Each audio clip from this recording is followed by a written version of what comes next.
Good evening, everyone, and welcome to a conversation with Rick Steves, presented by the Fund for Education Abroad's featured perspective series.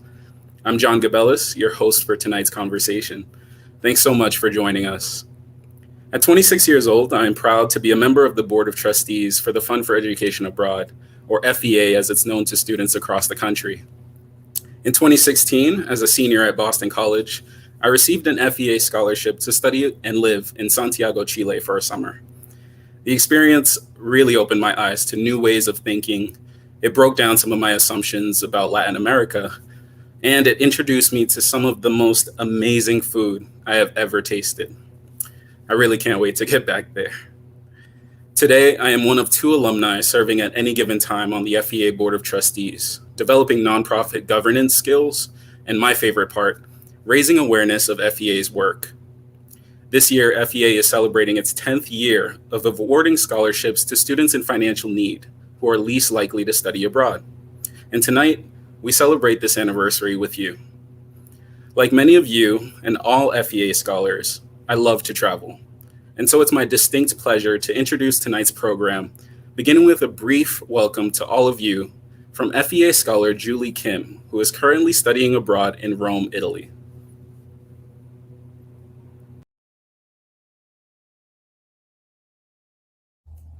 Hey everybody, my name is Julie Kim. I am currently a junior communication studies major at Temple University, but right now I am located in Temple, Rome. Overall, my experience here in Rome has been amazing thus far, and I'm so excited to continue exploring Rome because it's so different having no tourists around and just being able to experience the space as it is without anybody around me. It's a once in a lifetime experience. And the fact that I get to go to in-person classes when at main campus at Temple University, a lot of students don't get that experience still. But here at Temple Rome, I'm able to go to in-person classes and I'm able to make lasting memories. So I thank you so much, FBA, and I hope you guys have an amazing time at the event tonight. Ciao!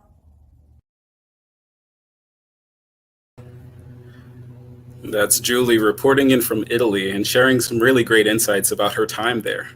Later, we'll hear from Joy in Spain and Shadia in Thailand to give you a sense of what the student experience on the ground is like right now. But let's turn to the future of travel and hear from one of the industry's most recognizable faces, Rick Steves. Rick Steves is a popular public television host, a best-selling guidebook author, and an outspoken activist who encourages Americans to broaden their perspectives through travel. But above all else, Rick considers himself a teacher. He taught his first travel class at his college campus in the mid-1970s, and now, more than 40 years later, he still measures his success not by dollars earned, but by trips impacted. Rick spends about 4 months a year in Europe researching guidebooks, fine-tuning his tour program, filming his TV show, and making new discoveries for travelers. To recharge, he plays piano, relaxes at his family cabin in the Cascade Mountains, and he spends time with his son Andy and daughter Jackie. He lives and works in his hometown of Edmonds, Washington, where his office window overlooks his old junior high school. Interviewing Rick this evening is international education journalist Karen Fisher. Karen Fisher is a longtime higher education journalist who focuses on international education, including American colleges' activities overseas, the globalization of the college experience, and study abroad. Her extensive reporting on international student recruitment and the experience of foreign students in the US has been collected in Chinese Journey, Student Migrations, Family Dreams, and What Happens Next. Her work has appeared in the Chronicle of Higher Education, the New York Times, EdSource, the Washington Monthly, and University World News. She also publishes a weekly newsletter on global education titled Latitudes. One final bit of housekeeping as we welcome all of our guests. If you would like to support the work of FEA to make sure all American undergraduates, no matter their means, have the opportunity to experience the world beyond our borders, you can find a donate icon at the bottom right corner of your screen. FEA welcomes gifts of any size at any time and couldn't do what we do without the support of people like you. So thank you. And now, without any further ado, let's welcome Rick Steves and Karen Fisher to the screen. Thank you, John. Nice to be with you. Thanks, John. Hi, Rick. How are you? I'm doing great. Thanks, Karen.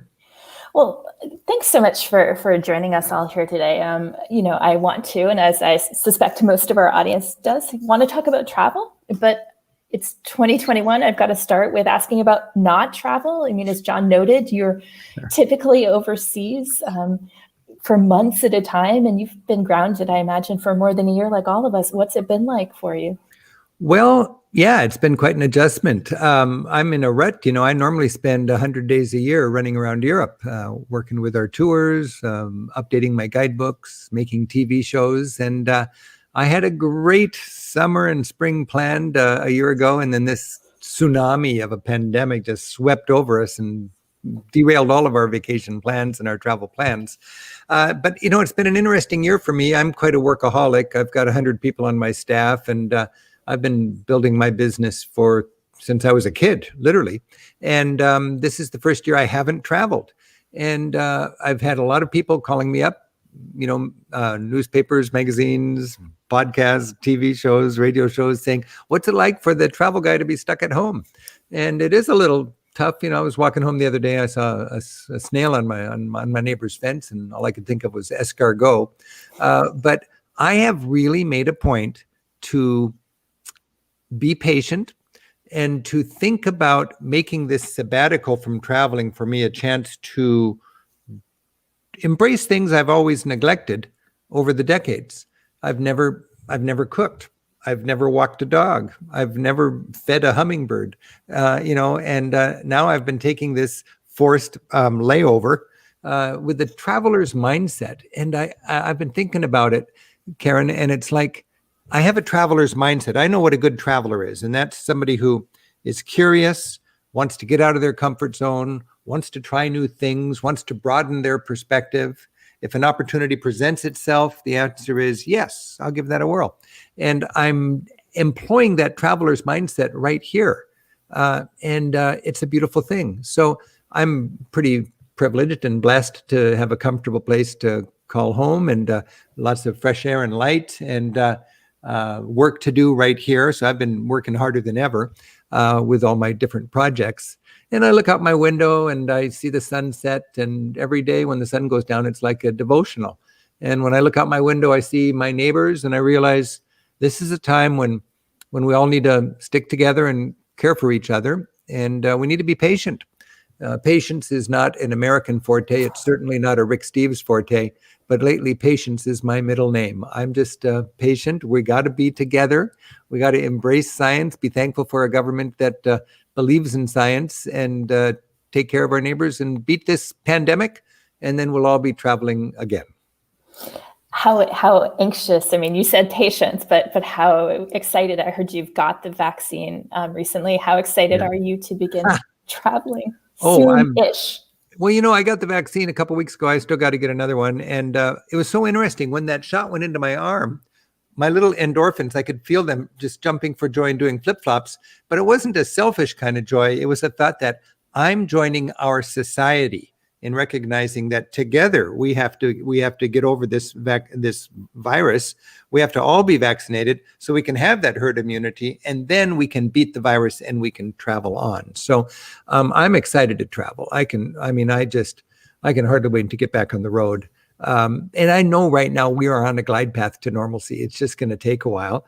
Are we going to be traveling this summer, this fall, next spring? I think individuals will be traveling first. And it was just great to see Julie in Rome. That was just inspirational, because there are people that will be traveling earlier, and they'll be traveling safely, using good care, and not doing anything that would get them in risk needlessly. And then individuals will travel more widely, and then organize tours. My business is bus tours. That'll take off later, but it'll take a few months. Is there a place that you're daydreaming of traveling to, just itching to go once you're able to? Well, an indication of what a workaholic I am is as soon as I can go back to Europe, I'm going to get together with my lead researchers and co-authors. We're going to sweep through Europe with all of our guidebooks and make sure they're accurate, because I don't know what the damage is going to be from a year and a half of no business. But I think big organizations, can have the capital and the economy of scale and so on to get through this. But the little mom and pops, the creative adventures, the entrepreneurial ventures, the cute little enotecas and the markets and the cafes that I'm sure Julie is enjoying in Rome.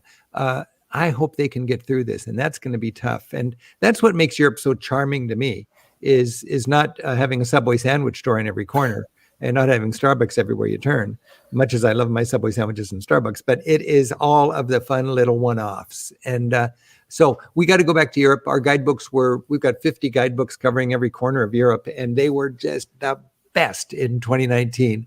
And then, of course, we've got now to go back and kind of comb through the ruins of this and sweep away what's broken and then organize what's left. And then we'll have guidebooks that are ready to go. So that's my business interest. As far as my personal travels, my daughter is getting married, and I had booked one of our Rick Steves buses with our flagship tour, the best of Europe in 3,000 miles in 20 days. And my son's one of our ace tour guides, Andy, and he was going to be our guide. And we were filling it with my daughter's fiance's family. It's a big family, a wonderful family from all over the Midwest who had never traveled. And I was going to get to know them, and we were going to show them the best of Europe. And I was going to actually take a Rick Steves tour, doing something I've never done before, and that's just totally enjoy myself. And that's what we want to do, and as soon as we can, is get that bus back on the road and enjoy the greatest hits of Europe together. Oh, that's fun. It'll probably be fun too to see it through their eyes. People who've not been. Yeah, I can hardly wait. Well, I want to ask you about that. I mean, I know, and you alluded to this earlier, that you got started traveling quite young, backpacking through Europe, before you started, right after high school. And I wonder, how did you get that idea, and how do you think having that early entree has, put you on the path that you are? I've been just anticipating our chance to talk today. I've been just thinking about the value of foreign study and travel for teenagers and students. And it was totally potluck that I even had the opportunity to travel. My dad used to be a piano tuner here in Seattle, and he decided to import pianos from Germany. And I remember he came home one night and he said, "Son, we're going to Europe to see the piano factories." And I was 14 years old. And I thought, "Dad, that's a stupid idea. I've got no interest in going to Europe. I don't speak that language. I want to stay home and see my friends and enjoy my summer." And I had to go over there. I was a 14-year-old with a bad attitude. But after a couple of days, I realized it is really an amazing experience to get over there. On the next trip over, I was in the Copenhagen train station, surrounded by kids a couple years older than me with Eurail passes and rucksacks and no parents. And I looked at my parents, and then I looked at those backpackers, and I saw the exciting destinations on the old-fashioned reader boards on the train station, Berlin, Amsterdam, Stockholm. And I looked at my mom and dad, and I thought, I don't need you guys for this. I'm glad you brought me here, but next time I'm going to go on my own. I vowed to go to Europe every year after that, and I have. At first, I was going purely for kicks. I was a piano teacher. Kids wouldn't practice in the summer. I'll see in September, I'm going to Europe. And then I started learning from my experience. And I saw other people making the same mistakes, the same stupid mistakes I made this year, and it was costing them time and experience and money. And I thought, if I could just package the lessons I've learned from my mistakes into a guidebook or a talk or something like that. I wasn't thinking about TV shows back then. Other people could learn from my mistakes rather than their own and travel smoother. And I'd have a good excuse to go back to Europe every year and update my material. So that's what I've been doing ever since I graduated from high school in 1973. So I've been doing this a long time, and I'm in a rut. I just do Europe. That's all I do. For me, it's the wading pool of world exploration. I've got a staff, a very talented and hardworking staff of 100 people. I've got technology beyond my wildest dreams to amplify my teaching. And I'm just really thankful to have found my niche. And over the years, I've realized there's more to travel than just having a vacation.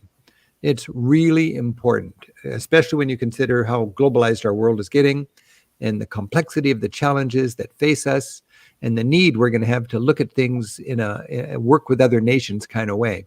It's very important for us to recognize that, the United States is a wonderful 4% of this planet, but there's 96% out there, and we should get out there and get to know the family and everything will go a lot better. So that's my mission. My mission in a nutshell is to inspire Americans to venture beyond Orlando. Nothing against Orlando, but after you've done Disney World a few times, why don't you consider Portugal? Or why don't you, why don't you consider something a little different and get out of your comfort zone? A lot of people are worried about culture shock. Culture shock's a beautiful thing. It's the growing pains of a broadening perspective. And especially young people, especially students who have a chance to live abroad, and study abroad, they have an advantage. They have a serious advantage over less fortunate people that didn't get this opportunity. I mean, I think that's a great point. And certainly when we look at who does study abroad,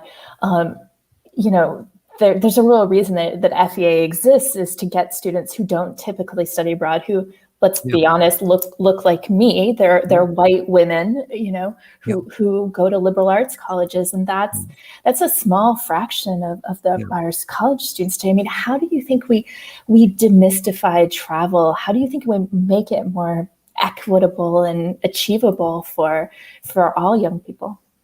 Well, it takes money, doesn't it? And to give people a little helping hand who might not have a mother and father who can afford that. I mean, it is quite, from some people's point of view, quite an extravagant thing to do. But, it's still a good investment. And I jumped at the opportunity to be with you today because I know the mission of FEA, and I know the importance of scholarships for people, and I know the importance for young people to travel. So, I think there's two things. There's how to afford it, how to help people who can't afford it more readily afford it, how to explain to people that this is a very important life skill going forward. And then how to be sure when you are taking advantage of this opportunity, expensive opportunity to leave home and hang out somewhere else, how are you going to get the most out of it so it's actually a good value? And what is just as frustrating to me is people who want to travel that can't afford to travel. Just as frustrating is to see people that really don't care, and they're over there. They've been thrust upon them this trip, and then they've got no sense of the opportunity is to really learn and have a transformational experience. So that is important. If somebody is overseas, to have the leadership, to have the chaperones or the teachers or the mission to actually have a broadening experience. What do you think is key? Is there something that you should do, or like a mindset you should put yourself in so that you do that? There's absolutely a mindset. It's very important. You've got to have a hunger for getting out of your comfort zone, for recognizing that we are not the norm. I was growing up, my parents said, this is the work ethic. No, Mom and Dad, it's not the work ethic. It's a work ethic. My Norwegian friends and family, cousins have a different work ethic. My friends in Spain certainly have a different work ethic. My friends south of the border in El Salvador and Nicaragua, they've got a different work ethic. It's not right or wrong. So we need to remember, we drive on the right side of the road, and the English drive on the left side of the road. They don't drive on the wrong side of the road. They drive on the other side of the road, We eat with spoons and forks. I'll never forget sitting down in a cafeteria in Afghanistan a long time ago. And a man sat down next to me. I was just a backpacker. I was just the age of a lot of your students. And he said, can I join you? And I said, yeah, you already have. And he said, are you an American? And I said, yes, I'm an American. What's coming up? And he said, I'm a professor here in Afghanistan. And I want you to know that a third of the people on this planet eat with spoons and fork like you do. A third of the people eat with chopsticks, and a third of the people on this planet eat with their fingers like me, and we're all just as civilized. He said, we're all civilized just the same. That's how he put it. And I thought, boy, he's got a chip on his shoulder. But then I thought about it later, and I thought he was right. I thought less of him because I thought I was the norm to put metal utensils, dig it into my food, and then shovel it into my mouth. That's not very elegant. You could be much more elegant with chopsticks, or even using your fingers for what God gave them to you to use. It's not right or wrong, but it's really important for us to realize that people who sit on a toilet are the oddballs on this planet. And I just think that's something that it's not, again, a lot of people are threatened by it. I mean, I've been a tour guide for 30 years, and I know when I share a European sensibility to my travelers, a lot of them, they think, they draw back, they clench their fist, and they're going to say, are you telling me we're wrong? We fought and died for this sort of freedom here, and I'm not going to let you tell me that the American way of doing it is not the right way. Well, it's not right or wrong. It's just Americans will say Christmas is 12/25/22 or 21, 12/25, month, day, year. In Europe, they will go 25/12/21, day, month, year. Now, is it right to go middle, little, big, month, day, year, or is it right to progress from little to middle to big, day, month, year? Well, we do it middle, little, big. They do it little, middle, big. And it's just different. And that's the fun thing to realize. And when I travel, I have this mentality that I'm a chameleon. I'm almost physically a chameleon. I don't drink tea. I don't think I've ever made tea in my house. I don't get tea. But when I'm in England, every night after a long day of sightseeing, I go back to my bed and breakfast, and a spot of tea just feels right. Unless I'm in Scotland, and then a wee dram of whiskey feels right. I don't drink whiskey. I hardly know how to drink whiskey. But when I'm in Edinburgh, I love to go to a special little shop where all the locals go, and I buy a little flask of whiskey, and I pour myself a little shot of whiskey at night, just like the Scottish people do, and it's a capper for the day.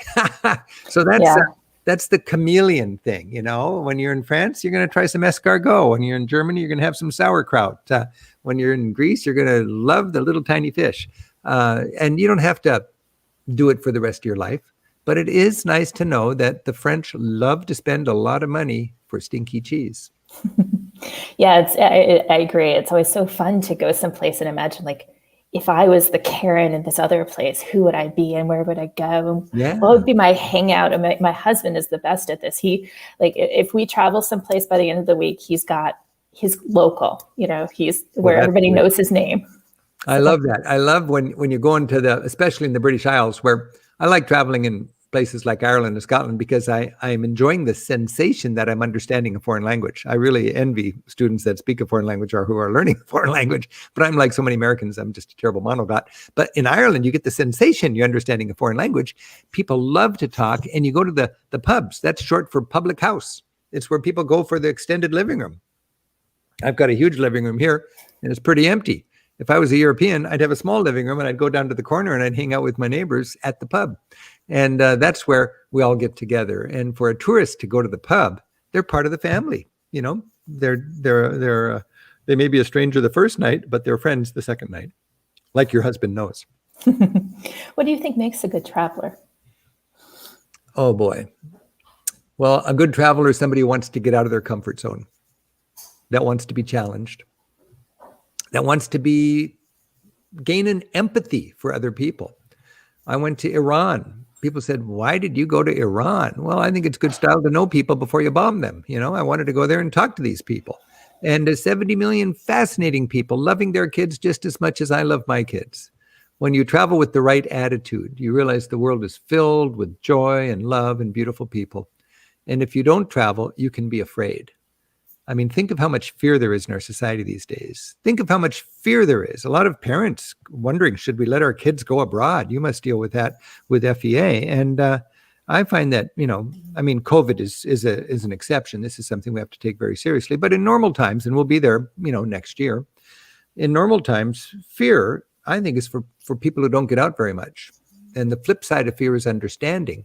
And we gain understanding when we travel. It's a very important thing. And statistically, I think it's as safe to travel now as it's ever been. I don't know why we don't still say bon voyage, but now we say have a safe trip. But I think if you want to make the world a safer place, we should all get out there and get to know the neighbors. And that's the mission of FEA. Are there ways, do you think, when I talk with students, a lot of times when I'm in my reporting, it's not even the cost. It's they don't know anybody who's traveled abroad. They don't know anybody who's studied abroad. It just seems scary. I talk to some students, first generation or low income students who've going to college was a huge step, and that might just be in their same state. Are there ways, do you think, to demystify study abroad and travel itself so that we get, a much more diverse group of people doing it? Yeah, if economics is not a hurdle, then it's just the curiosity or the interest in this versus that. And part of it is it's scary until you've done it. I was afraid to go to India. For 2 years, I had tickets to India, and I found excuses to cancel out and go back to Europe, because India scared me. I finally got to India, and it's my favorite country. I was really afraid to go to Egypt my first time. And I got there, and it wasn't as scary as I had been led to believe. Travel, you got to travel smartly. I worry about somebody flying right into Egypt who's never been out of the United States. So I like to start mild and work into the more exotic cultures. Start in England, then go to France, then Italy, and then finish things off with a flurry in Turkey. That makes a lot of sense to me. But I do think that from a mission point of view, what you're doing and what I'm doing is trying to deal with people's anxieties and fears about travel. And that can be shared. That's how, my sales pitch is not, buy it right now, you get 10% off or something. My sales pitch is just to explain, this is an option you have. You have an option now to go to Scandinavia and eat different food and hang out with people who have a different sensibility. You have a chance to go to Ireland, which recently was torn with sectarian violence, and learn how did they overcome that. You have an opportunity to go to the Holy Land and talk to people on both sides of that wall in Israel and in Palestine. One way, there's a good example right there, Ireland or the Holy Land. If you prepare properly for that, you get a lot more out of it. The more you take with you to Europe, or my beat is Europe, so I always think in terms of Europe, but wherever you're traveling, the more you take with you, the more fertile your experience will be. If you're going to Central America, if you speak the language, if you understand the political dynamics, if you understand the heritage of the wars in the last generation, you'll get a lot more out of it. And if you don't, if you just dive in there with no preparation, it can be overwhelming. And I find people even shut down. So it really behooves you. And for an organization that's taking, especially young students abroad, the more prepared you can be for what you're going to learn, the more you'll actually learn when you get there. And added advantage of that is it sort of extends the whole travel experience. Good, we're going to Greece. We're going to get in the mood before we go. And then when you get over there and you have your first souvlaki, you're just going to be in orbit. So do you think travel will be, and the desire to travel will be resilient? What do you think is going to happen once we finally all get our vaccines? Yeah, I'm not too worried about it, Karen. I've been at this for 40 years and we've had, stumble stones along the way, 9/11, the Great Recession, volcanoes, terrorist attacks, you name it. And I find, America really reacts to a lot of things. I think overreacts to a lot of things, and it's human nature. But the demand does not dissipate. The demand backs up. And then when the coast is clear, the people get back out and travel and they realize, it's okay now. So the coast will be clear coming ahead when we get adequately vaccinated. I think the reality is, and it's just another reminder of how divided this world is within our society and between the rich world and the poor world. It'll be countries like, or regions like the United States and Canada and Europe that get vaccinated and safe to travel in first. And if I understand it correctly, developing country, poor countries, they will be vaccinated later. South America, it's going to be a couple years after North America is vaccinated when I think there will be the same sort of comfort and safety from a health point of view of traveling that we will get much sooner between rich countries like the United States and Australia, the United States and Japan, the United States and Europe. So when we are traveling, I think it's going to be incremental, and I'm going to be very patient. I don't want to fly all the way to Amsterdam and eat in a bubble so I don't get somebody's germs.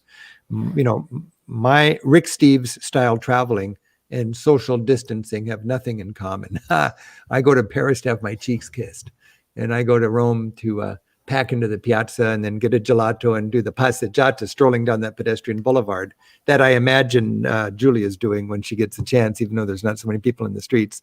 Just get that gelato and stroll. In normal times, they close down the Via del Corso there and everybody's out. It's a multi-generational festival. I want to go into those little pubs on the far end of Ireland where they stand on the bluff and gaze out at the Atlantic and say, the next parish over is Boston.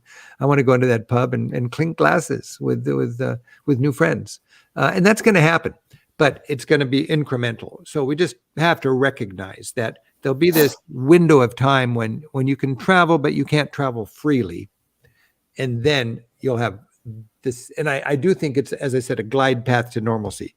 Before the vaccine, it was whack-a-mole. We're testing, we're social distancing, we're washing our hands, all that kind of stuff. But with this vaccine, I really think it's a matter of all of us getting vaccinated here and where we're going. And then we've got that herd immunity. And then COVID-19 will fade into our realities like polio or something like that. Serious thing, but we have conquered it and we have the vaccines. You mentioned updating your guidebooks earlier. And I mean, I think a lot of times the inability to travel gets put in the context of the loss that it is to those of us who love to travel. But I wonder, what do you think the impact might be on the travel providers, and particularly on those small mom and pops that you work with? A friend of mine runs a museum in Arkansas, and he figures a good percent of all the museums that have had to close will not be able to reopen. It's tough to get through this. And I'm so worried. That's my biggest worry, Karen, about COVID, is all of the little mom and pops, all of the little one-offs. These are the charming, colorful, delightful entrepreneurial ventures that make traveling so much fun.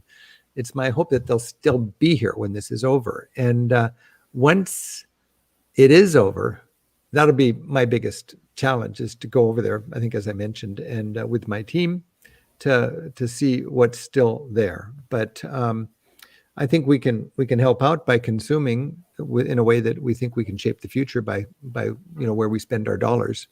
And with my tour company, we work very hard to support the small businesses and the one-offs and the mom and pops. I mean, I know obviously you're focused on sending Americans outward, but for many people, the United States is an enormous destination. And do you worry that how we're being viewed is going to change, and the appeal of the U.S. as a place to travel to is going to change based on the handling of COVID here? No, I don't think about that at all. I mean, I don't want to get political, but I will just tell you, the rest of the world looks to the United States for leadership. And when we don't provide leadership, it disappoints the rest of the world. And, we can have our sibling rivalries and our little back and forths, but Europe wants America to lead. And the ideals of America, what we are so proud of as Americans, they're bigger than any one presidency or one foreign policy and so on. Those ideals are shiny on the hill and they inspire people all across this planet. And I hope that never fades. And I think that is still strong. And Europeans like it when America is engaged in the world.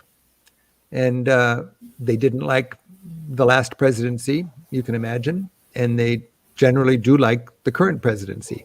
So if you think of America as a brand, because America is a brand. Do you want to buy an American car?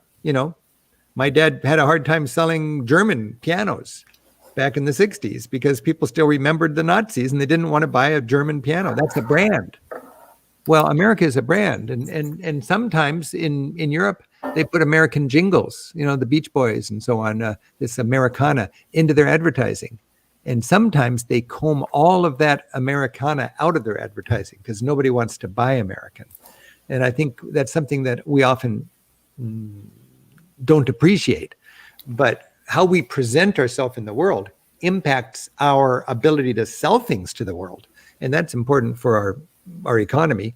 And much more important than that, I just think America has a responsibility as a great nation to be a great nation. And I believe we're back on track now.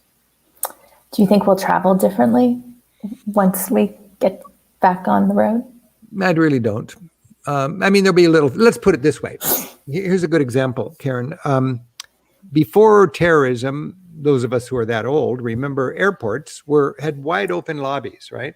And our loved ones took us right up to the gate. It was just standard. Now the lobbies are gone. They're filled with all the TSA stuff. And nobody goes to the gate. They say goodbye at the curb or whatever, right? So that is now the norm. I don't even think of it unless I'm giving a talk like this. But it is quite a bit different. But in this new reality with security and the concern of terrorism and so on, with aviation, you have this new standard for airports, and an airport is still an airport. It's still an airport, but it's quite a bit different than the old airport. I think travel might be a little bit like that. There may be concerns about crowds. There may be concerns about hygiene where everybody has to keep a distance or wash their hands. I think what they're going to have, though, is some kind of a vaccine passport. When you forget if I have my, do I have it? Yeah, I've got it. Okay. We know what that is. But when I was a kid, I always had that in my passport. This was the yellow International Certificate of Vaccination. And I couldn't go to Germany without having this because Germany wanted to make sure I had this or that shot. And then things got stable enough where I didn't need it for Germany anymore. But I just got this one to go to Ethiopia a couple of years ago. So we will have something that is a formal proof that we've had our shot, or it will be on some kind of a chip in our passport maybe. But I do imagine in the future, they're going to want to know for sure that you've been vaccinated before we let you into our country. I do want to remind people, whenever you're dealing with these standards for international travel, the requirements of one country are not there to make us safer. They don't really care about us. Those requirements are to protect their people from us who want to go there, you see. So remember that, because you may need something more or less than what they're asking for, because they're not protecting you, they're protecting their own people. But I'm not too worried about this at all. I think a vaccination passport's a great idea, really. So now we're going to take a short break and have another student named Joy Bernal, who's in Barcelona, and she's also going to have a question for you, Rick. So it'll be just a short video here. Nice.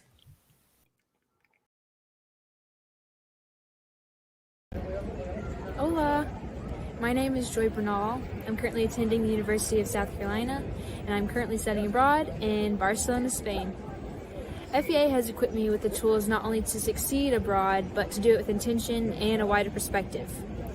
My time abroad has been a blessing in many regards. I have a much smaller class size, so my academic study is much more personalized in order to grow and achieve more.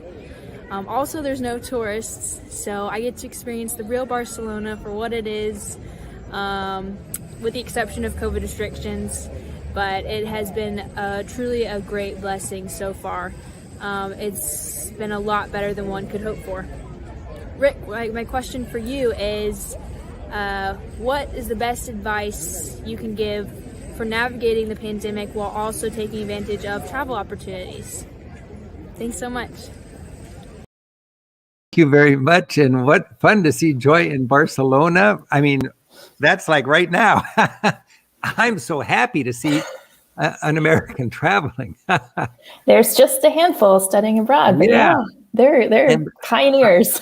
And I can see the excitement in Joy's face reporting from Barcelona, because she probably knows what a zoo Barcelona can be in normal times. And Barcelonans, along with people in Amsterdam and Florence and a couple other places, Bruges or something, they get tired of all the American crowds, all the tourist crowds. And now there's going to be a little more, they take a breath. And the local people, as I think Julie will remember in Rome, the local people are going to retake their squares. And the kids are going to be there. It's going to be very, very local style, the way it was before mass tourism.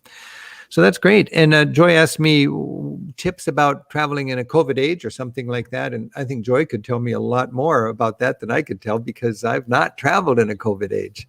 I would, my tip really is just, we're almost there. We just have to be patient. I'm really just telling people, don't spin our wheels. I mean, it's so exciting to see you've got some students in their foreign study programs, but as a society, we just got to take care of each other right now. We got to take care of business. We got to get our shots. We got to support science, embrace science, support our government, be cool, be together. It's not political. Just get the get the shot, and then we'll be at normalcy when we can all join Julie and Joy there in these exciting destinations. I'm just, I don't have any tips for COVID time at all, because I don't think it's going to be here in a few months, and I have never tried it.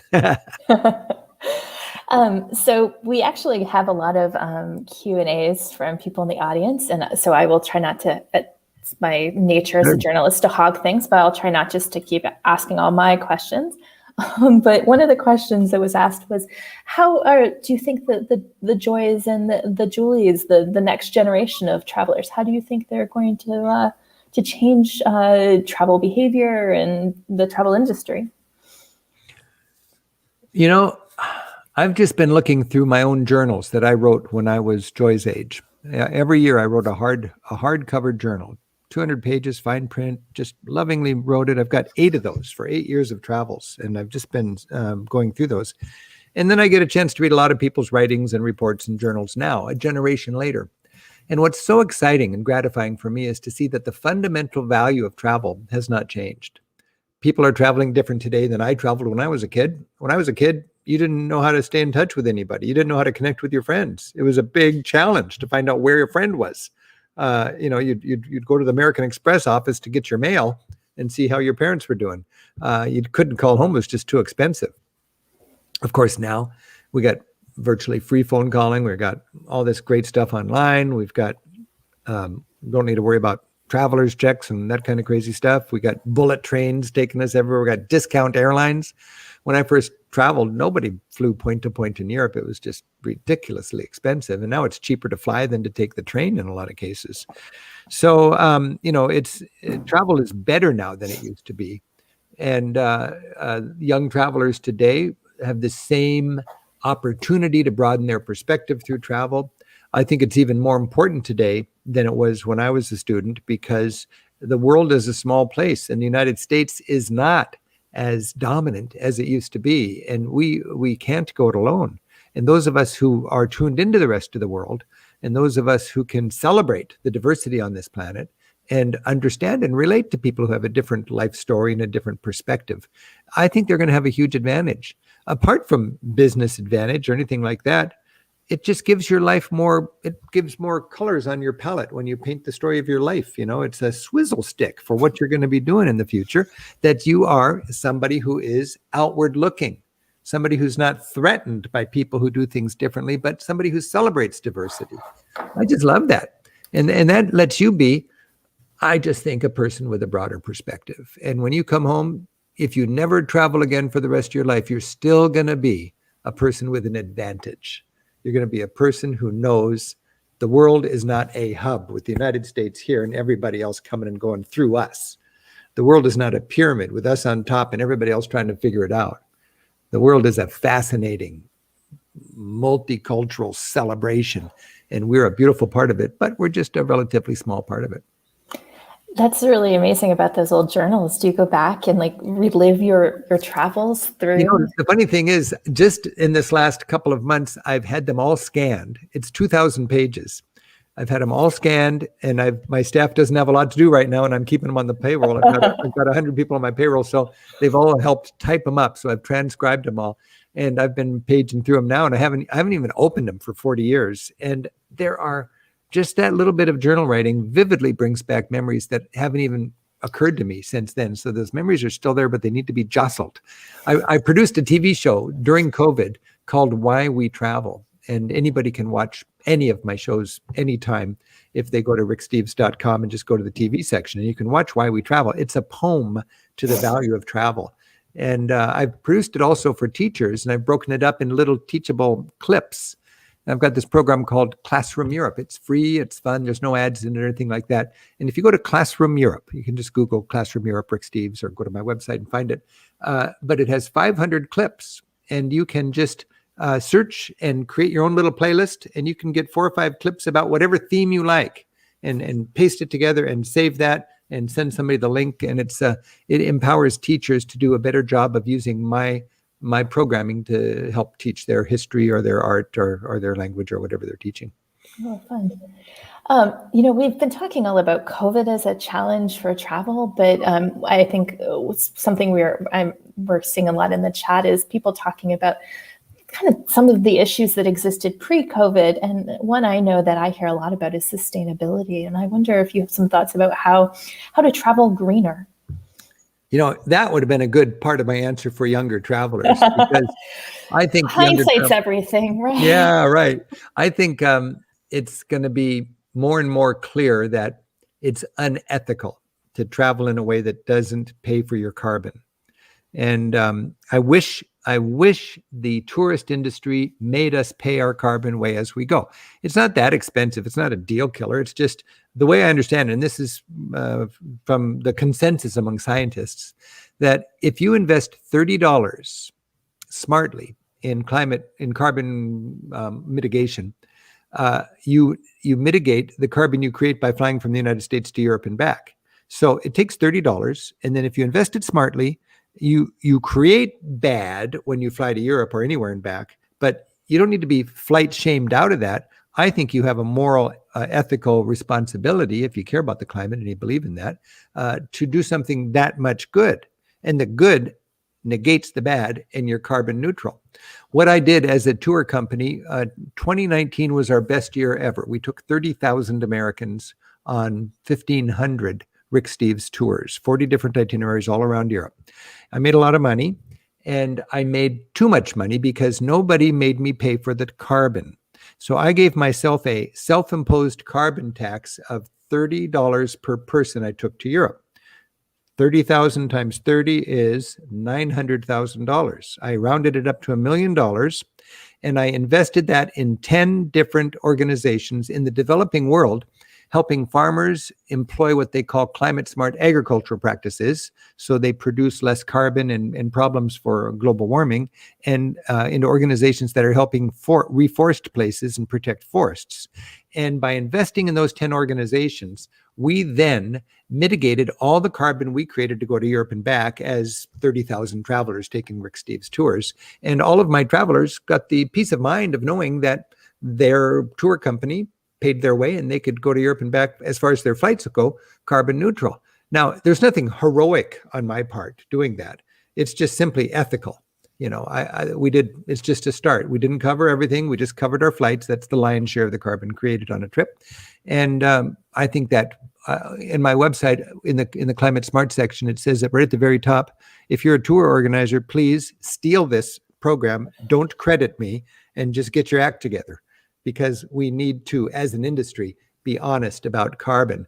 If we were a society that voted with more integrity, we would tax all travel industries that way. So, or when you buy a plane ticket, you pay for your carbon, but we're not quite there yet. And but that's the big thing. And I think that's what travelers need to do, because there's just no question. I mean, you see the impact of climate when you travel, and you see it in silly little ways. No more summer skiing. Bullfights are an hour later now because it's too hot before the sun goes down. Streets covered with shade panels. People eating outdoors as if they're in the tropics in southern Germany, like they've always done that, but they haven't always done that. Floodgates on little medieval towns by the waterfront in England, because they didn't have the sea going up that high. Storm barriers the size of 2 Eiffel Towers on their side on wheels that can come together in Rotterdam to stop the storm surge when you have the kind of a perfect storm of conditions that caused the terrible flooding in New York or in New Orleans recently. The Netherlands has these storm surge barriers that'll stop that. The world is waking up to this, and it's got to be taken seriously. And I know that tourism is one of the worst culprits in this, and we could do a much better job. And does your website, would that be a good resource for people individual travelers as well, looking to make a difference too? Yeah, you could. It's it was some complicated writing. I tried to describe it quickly, but there's more to it than that. And if you go to ricksteves.com and look at the Climate Smart Initiative, you can see not only what are we doing and why, but you can also see the 10 organizations that we've chosen to support and the beautiful work they're doing. And even last year, when we didn't have any income at all, I'm so excited about their work they're doing that we're still supporting these organizations so that we can keep that continuity going. And we hope to be selling tours soon, and then we can scale it up again. But this is exciting. This is ethical. And if we care about the future, and if we care about our children and their children being able to travel, we really need to address it. And I would hope that foreign study programs weave that into the education. I certainly do. Whenever I make a TV show or write a guidebook, we're talking about how other cultures are dealing with the climate realities. Another thing ethically in traveling is paying a lot of attention to the local community. And I know we were talking before about your desire to sort of, be a local in a way and be that chameleon and immerse yourself. But are there other ways that the travelers can be more responsible to their local, the local communities where they go? I think the best thing a traveler can do is just be a sponge, soak it up, be a good guest, try new things, learn everything you can. Don't compare it to the United States. Don't be threatened by it. Just embrace it. Embrace it, and then go home and celebrate your global perspective. You may be happier than ever that you're an American. That's fine. I would live nowhere else. I love living here. But I have this global citizenship. And when I step into the voting booth, it seems perverse, but I don't vote for what's best for me. I know that who wins this election is going to have a bigger impact on people south of the border. And it's going to have a bigger impact on the future when it comes to something like climate change.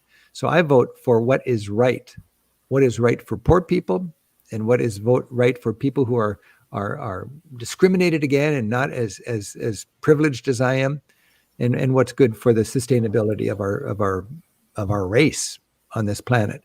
That's who I vote for, and that's because of how I've traveled. If you have never traveled, your worldview is shaped by commercial TV news, and you're very likely to be a more frightened and negative person than you need to be. If you've traveled a lot, you're more engaged in the rest of the world. I think you're more positive, and I think you'll contribute more in a constructive way. I know you mentioned your diaries, your journals that you kept as a way to capture your experience. And one of the questions that I've got here is, are there other ways, maybe not being so caught up in posting on Facebook and social media, but are there other ways that people can capture their travel experiences and maybe share the excitement of travel with others? I think the problem is we're trying too much to share that excitement with others. It's so frustrating for me as a tour guide, because anybody who's on a gondola in Venice now, they're sharing it with their friends back home, and they're not in the moment. They're in the Louvre, and it's just like, put on your shoulder pads. We're going in for the Mona Lisa, with our cameras raised, and there's people making selfies all over the place. It's this Instagram culture. I saw several places last year or in 2019 that were just like Instagram phenoms, and there was commotion. There was crowds of people. I was in Zermatt in front of the Matterhorn, and there's a construction project on the bridge, the little bridge over the little river in the middle of the town. I asked my Swiss friend, what are they building here? We're building a little theater for all the Instagram people so they can stand there and not obstruct traffic in our town when they get the shot they're supposed to get from this spot with that mountain and my face in the middle, I've been going to the Cinque Terre for years, my 5 favorite towns on the Italian Riviera, and nobody goes to Manarola. Suddenly I go to Manarola and there's a huge crowd on the pier. And what are all the people doing on the Manarola Pier? Oh, it's the Instagram spot, so everybody's going there. They probably don't even know the name of the town, but they got to get their shot there. So as a tour guide, I was recently in Lisbon with one of our groups, and a wonderful Fado group was playing. And this is a beautiful, delicate, lovely traditional music. And everybody was jockeying around for a photograph. And I just said, wait a minute, you guys, these people are performing for us. Just put your cameras down, and then we'll dedicate one song for photography so you can all get the pictures and the videos. But right now, let's respect the musicians. Let's be in the moment. Let's put your cameras away and enjoy the concert. And then when I said, okay, let's let this song be our photography, our photo app. So everybody's doing that. But, I think teachers and tour guides need to provide a little leadership so Americans can be in the moment. It's hard to find a romantic couple on a gondola in Venice in the moment. It's every romantic couple is ignoring each other and they've got their screens up, you know. So that's my challenge. But you had a good question. How can we share our experience when we get home and so on? I think a journal is a great idea. I always have a little notepad with me. It's my little Moleskine. It looks like my passport. It's about this big, and I just have it in my pocket. And if something happens, I jot it down, because when you're right there in the moment, they're like little butterflies fluttering by, and you snare them, and then you write them down, and then you weave it together, and it becomes a nice story. It's really fun to be able to gather your experiences that way. And I think you remember them and you find more meaning in them. So there's a lot of ways that we can wring the most experience and learning out of our travels. And a major step in that area is to have a good teacher, a good program, a good guide, an organization that is well connected, so you connect with locals. One of the big luxuries for me is hiring local guides in Europe. You know, all my TV shows, I'm always saying, here's my friend and fellow tour guide Maria or Alfio or Alessandro. They're just, it seems like I have friends everywhere, but I'm just, I'm basically just paying them to be my friends. They're local guides, and they're wonderful people, and they love to teach, and you can hire them. And when you're with a group, like any of these, foreign study programs, that's where you can really share the cost and hire a local guide and have your local friend who answers all your questions and gives you that inside track. Rick, sadly, we have to go in just a second, but just in a quick, 10 or 15 seconds, is there any one last piece of advice or inspiration that you'd want to leave everyone with? Not to put you on the spot. Yeah, I'm just, anybody who's watching and wondering about the value of FEA, I really think that it's a beautiful thing to help make travel affordable to people who want to travel but don't have the wherewithal in their financial situation, because that's one of the unfortunate things about travel is that it's expensive to get there. And then I would remind people to find a way to travel, especially when you're young. It'll forever broaden your perspective, and that's a life skill well worth investing. And I can't think of a gift that keeps on giving as much as having had a good travel experience. And I'm thankful to have found my niche, to be able to share my experiences. And anytime I can help out an organization whose mission is to help people afford student travel and study abroad, count me in. Well, thank you so much. And thanks to our audience for all their questions. And we're actually going to hear from one more of those students, Shadia Amir, who's studying in Thailand. Oh, nice.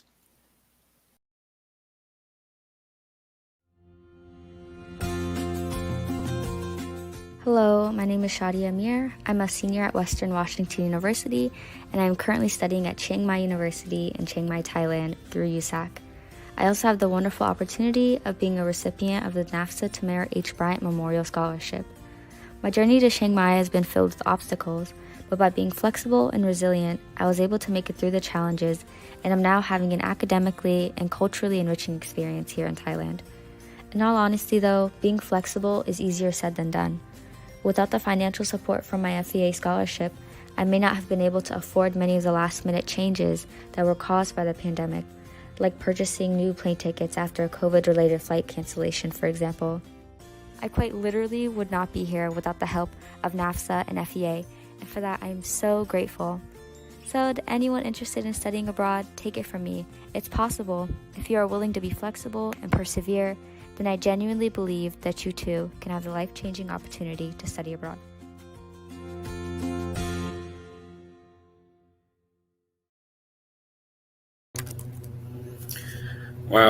Wow. That was just a fantastic conversation. So thank you so much to our special guests this evening, Rick Steves and Karen Fisher. You can learn more about Rick, check out his work in the travel industry, and purchase some of his guidebooks on his website, ricksteves.com. You can also check out Karen's articles on the Chronicle for Higher Education and follow her on Twitter at Karen Fisher. We also want to thank our FEA scholars, Julie Kim, Joy Bernal, and Shadia Amir, for taking the time to produce those great video messages from abroad and really give us a sense of what it's like to be abroad right now. We also want to thank all of our table hosts who helped facilitate this evening's conversation, and they're recognized in the banner below me. We also have some fantastic news to share, and that is that we've raised more than $12,000 in the last hour, which is amazing. So thank you to all who felt moved to donate to FEA during the event. You're the ones making it possible for students like Julie, Joy, and Shadia to study abroad, and we thank you for that. But it's not too late to make a gift. All you have to do is click the donate button at the bottom of your screen and give what you can to support scholarships for students like those you've seen here tonight. Please remember to check out to officially mark your donation. Thank you all so much for your time tonight and for your attention, and I wish you all a great evening. And because we know it's only a matter of time, safe travels.